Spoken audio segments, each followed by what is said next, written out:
Hello Sasmars! For today's video, andito tayo sa Wingzilla located at 103 Samson Road, Caloocan City. Actually, katapat lang niya halos yung Pure Gold Monumento. Pasok mo Sasmars, makikita mo na agad yung malaki nilang logo na Wingzilla.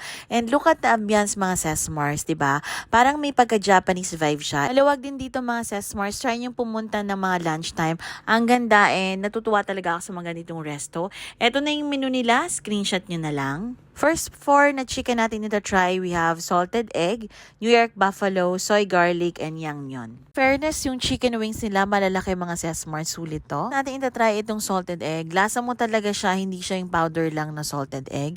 Tapos i-try naman natin tong isa mga Sesmars. Etong soy garlic, manamis-namis siya mga Sesmars. Tapos ito namang isang yangmyeon, ganun din siya, may pagka-spicy din siya mga Sesmars. Yung spaghetti nila medyo may pagkatamis siya, Pinoy style. Tapos ito na yung second batch. Mango habanero mga Sesmars, may pagkatamis siya. Next naman natin ita-try yung garlic parmesan. Ay masarap din to mga Sesmars. Yes, talaga yung Chinese xiaokao sa lahat. Overall, nag-enjoy kami dito sa Wingzilla. Sa 399 mo, may only wings ka na. Thank you so much. Salamat. Bye!